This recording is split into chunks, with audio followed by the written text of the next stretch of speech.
ചേച്ചി. ആഹാ, എന്താ ചേച്ചി അത്? ഒന്നുമില്ല.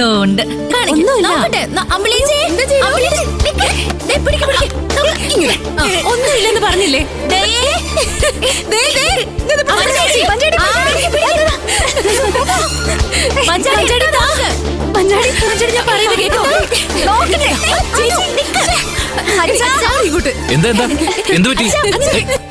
എന്തിനാ എന്റെ മോളെ എല്ലാരും കൂടി ഓടിക്കുന്നേ?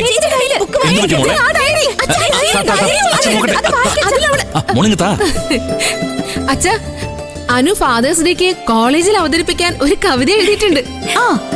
ആ കൊള്ളാലോ. എന്റെ മോൾ എപ്പോഴാ കവിത എഴുത്തൊക്കെ തുടങ്ങിയത്? അത് കവിതയൊന്നും അല്ലച്ചാ, ഫ്രണ്ട്സ് നിർബന്ധിച്ചപ്പോ വെറുതെ കുത്തി. അത് ശരിയാവില്ല, അത് ശരിയാവില്ല. ആ കവിത എന്തായാലും ചൊല്ലണം. ചൊല്ലാതെ ആരും ഇവിടുന്ന് പോകുന്ന പ്രശ്നം ഉദിക്കുന്നില്ല. ഞാൻ ചേച്ചി കാണാതെ എടുത്ത് വായിച്ചു നോക്കിയതാ. അപ്പൊ എന്തായാലും ചൊല്ലണം. അച്ഛാ, ഇടയ്ക്കിടയ്ക്ക് ഒരു വരി മൂളുന്നത് കേൾക്കാം. ഞാൻ കേട്ടതാ, നല്ല വരികളാ അച്ഛാ. ആദ്യം ഈ ഫാദർ ഒന്ന് കേൾക്കട്ടെ, എന്നിട്ട് മതി ഫാദേഴ്സ് ഡേക്ക്. അത് മതി, അത് മതി. എന്നാലും പാടി കേൾപ്പിച്ചോ. അങ്ങനെ വിട്ടു കൊടുക്കാൻ പറ്റില്ല. അച്ഛന്റെ മുത്തല്ലേ, അച്ഛന്റെ മുത്ത് കവിത ചൊല്ലും. പ്രാക്ടീസ് ചെയ്തിട്ടൊന്നുമില്ല. കോളേജിൽ എന്തായാലും പാടണം, പക്ഷെ അതിന് മുമ്പ് ഇവിടെ പാടണം. ഞങ്ങൾ ആദ്യം കേൾക്കട്ടെ.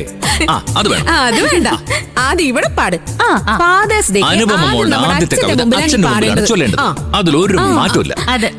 ഇല്ലാതെ നിന്നെ വിടില്ല. ചേച്ചി അധികം ഡിമാൻഡ് കാണിക്കാതെ അങ്ങ് പാട് ചേച്ചി. കവിത പാടാതെ മോള് ഇവിടുന്ന് പോകുന്ന പ്രശ്നമില്ല, ഞങ്ങൾ വിടില്ല. വേഗം പാടിക്കോ, പെട്ടെന്ന് തന്നെ ആയിക്കോട്ടെ.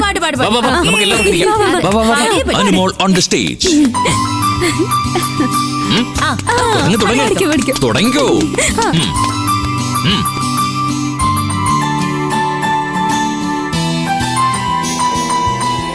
സ്നേഹത്തിൻ തേൻകിണ്ണം ഉള്ളിലൊളിപ്പിച്ച വാത്സല്യത്താരാട്ടാണെന്റെ അച്ഛൻ. സ്നേഹത്തിൻ തേൻകിണ്ണം ഉള്ളിലൊളിപ്പിച്ച വാത്സല്യത്താരാട്ടാണെന്റെ അച്ഛൻ. കൈ പിടിച്ചെന്നും കൂടെ നടക്കും കാവൽ വിളക്കായി കൂട്ടിനിരിക്കും. സ്നേഹത്തണലായി നോവിൽ മരുന്നായി എന്നുമെൻ പ്രാണനിൽ എൻ്റെ അച്ഛൻ.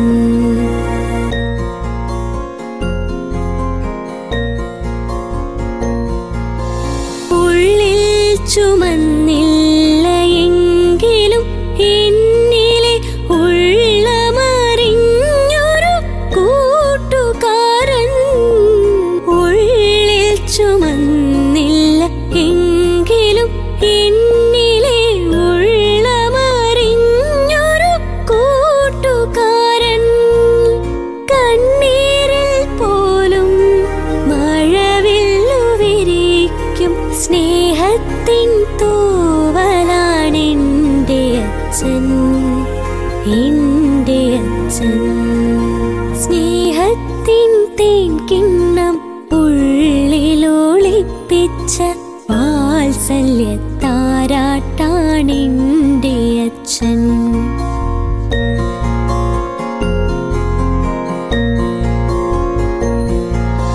പോയൊരു ജന്മത്തിൻ ഭാഗ്യമാണോ ഞാൻ ചെയ്ത കർമ്മത്തിൻ പുണ്യം?